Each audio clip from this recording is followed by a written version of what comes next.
तो दोस्तों स्वागत है आपका प्रयागराज स्टेम चैनल पर। ध्यानपूर्वक लिखिएगा, डिक्टेशन 5 सेकंड में शुरू होगी। Ready, start. 15 अगस्त 1947 को देश पहली बार आज़ादी मनाया। भारत लोकतांत्रिक गणतंत्र बना तब सफल संचालन के लिए एक संविधान का निर्माण बाबा साहब भीमराव अंबेडकर ने समतामूलक सर्वांगीण विकास एवं संचालन हेतु किया, जहां समाज में निचले स्तर में जीवन यापन करने वाले पिछड़ा, अनुसूचित जाति, जनजाति, आदिवासियों के लिए कुछ विशेष सुविधाओं का प्रावधान आरक्षित किया गया, जिससे सदियों से गरीब, मजदूर, दलित, शोषितों के जीवन मुख्यधारा में आकर राजनैतिक, आर्थिक, सामाजिक, सांस्कृतिक, शैक्षिक, स्वास्थ्यगत आदि अवस्था और व्यवस्था में सकारात्मक बदलाव स्वयं ला सके। परंतु आज भी 21वीं सदी विज्ञान व संचार के युग में इन लोगों के हालात में वांछित सुधार देखने को नहीं मिलता।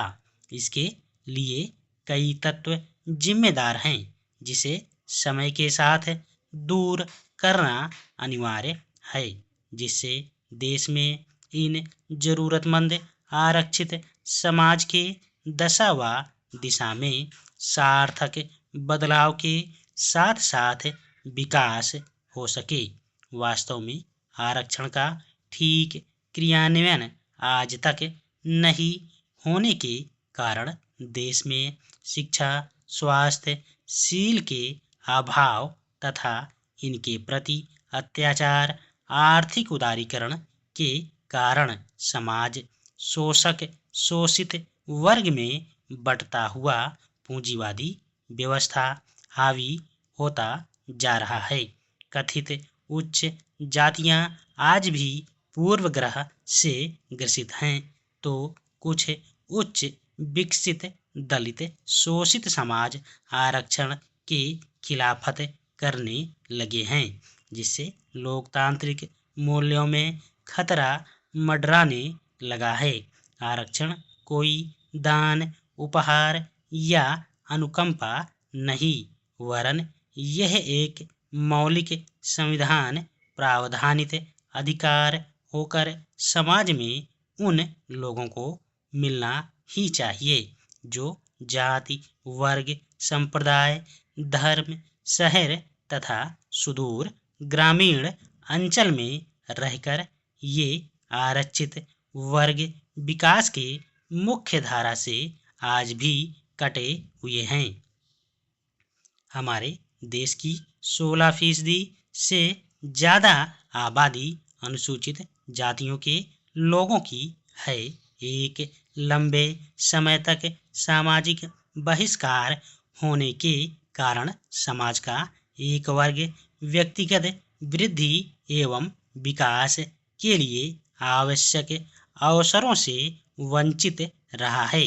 बाबा साहेब अंबेडकर ने इस वर्ग को वंचित वर्ग कहा।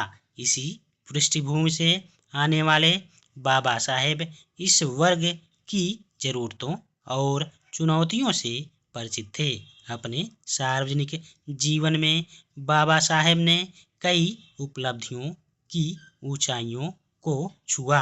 विश्व के कई प्रतिष्ठित शिक्षण संस्थानों में शिक्षा प्राप्त कर वह समुदाय के हित में कार्य करने के लिए स्वदेश लौटे। भारतीय संविधान की प्रारूप समिति के अध्यक्ष होने के चलते उन्होंने तथाकथित वंचित वर्गों से आने वाले लोगों को शिक्षा एवं रोजगार में विशेष प्राथमिकता की व्यवस्था सुनिश्चित की। विशिष्ट क्षेत्रों में सकारात्मक कार्रवाई के अलावा उन्होंने संसद और राज्यों की विधानसभाओं में सीटों के आरक्षण के माध्यम से उन्होंने समाज में सामाजिक और राजनीतिक रूप से वंचित वर्गों को राजनीतिक प्रतिनिधित्व भी सुनिश्चित किया। हालांकि संसद के ऊपरी सदन और राज्य विधान परिषद के लिए नामांकन में ऐसा कोई कदम नहीं उठाया गया था।